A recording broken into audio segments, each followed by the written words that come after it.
بعد ما استقريت في دبي ونقلت حياتي كلها هنا، كان لازم اشتري عربيه علشان اروح واجي بيها، وبصراحه الاختيار كان صعب جدا. ليه بقى؟ لان هنا في كل العربيات اللي انت بس بتحلم تشوفها معديه جنبك في الشارع في مصر، وفي برضو العربيات اللي احنا بنتفرج عليها في مصر بس بتبقى مجرد صور على النت، وفي كمان العربيات اللي انت اول ما بتشوفها في الشارع بتقول الله انا كنت بلعب بالعربيه دي في نيد فور سبيد زمان وانا صغير. فانا قلت لنفسي يا واد يا عموره، دي فرصه جات لك لحد عندك، اركب العربيه اللي انت نفسك فيها ونفسك تركبها من زمان وعايز تبقى مبسوط بيها، وسيبك من الهري بتاع استهلاك البنزين والمصاريف وجو ان انت في الغربه وجو عبد الغفور البرعي ده وتقعد تحط القرش على القرش والكلام ده. انبسط، دي فرصه جات لك لحد عندك وممكن ما تتكررش تاني. وخليني اقول لك ان انا ما نفسيش في عربيه واحده هي عربيه احلامي، لا انا نفسي في 5 6 عربيات كده، وواحده منهم اللي انا اشتريتها النهارده. واول ما جه في بالي زي اي شاب مصري محروم يا عيني من المواتير الكبيره، جه في بالي العربيات الامريكي. فدورت على اسعار العربيات هنا في الامارات، لقيت مفيش احسن من العربيات اللي وارد امريكا اللي بتيجي حوادث خفيفه واحيانا بتبقى حوادث جامده. فاخدت ديلي في اسناني ورحت رايح اقرب مكان بيعمل مزادات للسيارات، ورحت داخل على عربيه ولقيتها موجوده ولقيتها حالتها حلوه جدا، والشغل اللي فيها كان شغل لا يتعدى الاسبوع، سمكره ودهان وكام حاجه ثانيه في العفشه. فلقيت العربيه رحت داخل عليها بقلب جامد وعامل مزايده، هوب 1 2 3 لقيت الراجل قال لي مبروك العطا رسي عليه. والاهم طبعا ان الشاسيه بتاع العربيه دي كان سليم وما كانش فيه اي حاجه تماما. خدت العربيه من هنا وقلت اروق بقى واظبط فيها كام حاجه وكام تعديل من بره. عارف انت الحاجات اللي ايه التعديلات الخارجيه اللي لما بتلاقي اول كمين في مصر بيقابلك بيقول لك اقف رخصك واركن لي على جنب، هنا عادي الكلام ده ما فيش اي حاجه من الحاجات دي، ما فيهاش مشكله خالص يعني. عملت لها التعديل الخارجي اللي هي مشهوره بيه دي، خد مني بتاع حوالي اسبوع كمان علشان اروق العربيه من بره واغير واجهتها الاماميه والخلفيه. المهم بقى كفايه كلام لحد كده، واسمع احلى مبروك لاحلى اخوات في الدنيا. وانا عارف انكم هتفرحوا لي لان انا كان نفسي من زمان اركب العربيه دي جدا جدا جدا، وان شاء الله اي حد فيكم جه دبي وعايز يجرب العربيه دي، العربيه بتاعته اكنها بتاعت اخوه. انا اشتريت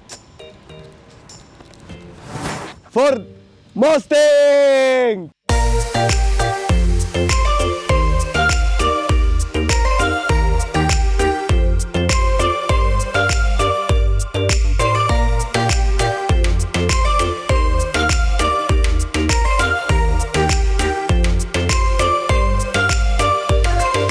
انت مش متخيل قد ايه ان انا كان نفسي اشتري العربيه دي من زمان، واللي بالنسبه لي كانت حلم بعيد وبعيد قوي قوي كمان طول ما انا عايش في مصر. ليه بقى؟ لان العربيه دي بتتباع في مصر ملاكي ب 2 مليون جنيه. يعني انت علشان تشتري عربيه زي دي تنبسط بيها، حاجه كده انت نفسك فيها ونفسك تحققها في بلدك، محتاج تشتغل لك بتاع حوالي 10 15 سنه. المهم انا زي ما قلت لك بكماله المصاريف حطيت لها كيت جي تي 500 او جي تي 500 شيلبي، غيرت الاكسدام الامامي، الرفارف الاماميه، ركبت لها اعتاب جانبيه مع ديفيوزر خلفي وسبويلر وفتحات شكمان شكلها لطيف. والعربيه بالنسبه لي بالشكل ده بقى مش ناقصها اي حاجه، مع ان الكت علشان يكمل لسه ناقص له كام حاجه ثانيه، بس انا قلت كفايه مصاريف لحد كده. مواصفات العربيه بقى ودي اللي هتبقى صدمه لناس كتير. طبعا انت فاكر علشان انا راجل بتاع عربيات وبتاع فانا لازم اركب افشخ حاجه في الدنيا وانها دي 8 سلندر 5000 سي سي، بس انا حابب اقول لك ان انا جوايا راجل مصري اصيل قد كده. الراجل المصري ده حابب ان هو يركب عربيه فورد موستنج موتور ايكو بوست 2300 سي سي تربو، بيطلع 310 حصان و350 نيوتن متر علشان يوفر في استهلاك البنزين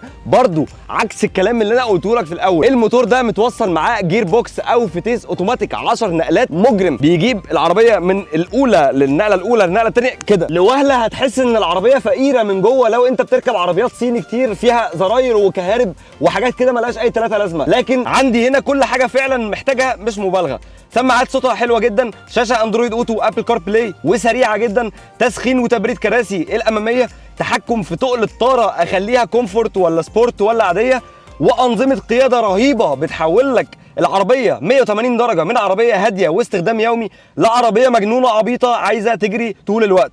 واهم اوبشن بالنسبه لي انا شاري العربيه اصلا علشانه السقف، زي ما انت شايف، علشان اتدلع بالسقف وافتح السقف كده وامشي بالليل في دبي زي ما انتم شايفين العربيه شكلها عامل ازاي. اكتر حاجه كان نفسي اعملها في عربيتي الجديده، اسمح لي يعني ان انا اقول لك ان دي عربيتي الجديده لانها فعلا عربيتي، انا كنت عايز اعمل اكزوست حلو صوته جميل ورايق وامشي في الشارع هنا اقعد اعمل عن وفوم فوم زي ما احنا بنعمل في مصر، بس للاسف الكلام ده ممنوع. وهنا انت علشان تعمل حاجه زي كده مش مرخصه اصلا، ممكن تاخد لك غرامه 500 600 درهم، واحيانا بتوصل ان هم ممكن يحجزوا العربيه. وشوف الدرهم النهارده بكام. فانا علشان اصبر نفسي قلت يا ابني انت راجل كبير مش صغير، بلاش الهبل اللي انت عايز تعمله ده، خليك ماشي عاقل بالعربيه وانبسط بيها وهي ساكته مش مشكله. احتمال تلاقيني بعد اسبوع اسبوعين شهر بعت العربيه دي، لو انتهى جبت جبت موديل تاني اعلى، جبت عربيه سقف مقفول مش سقف مفتوح. المهم ان انا مش هطلع بره الموستنج شويه، لان العربيه دي زي ما انا قلت لك كان نفسي اركبها من زمان. ولو ربنا كرمك واشتريت عربيه زي دي او اشتريت عربيه اعلى منها او اقل منها وعايز تروق عليها، هتلاقي اكواد بتظهر لك دلوقتي على الشاشه. دي اكواد نون، ممكن تجيب لي العربيه دي فواحه بلاك ايس علشان ريحتها يبقى كويسه. اشوفكم على خير ان شاء الله. شكرا، سلام عليكم.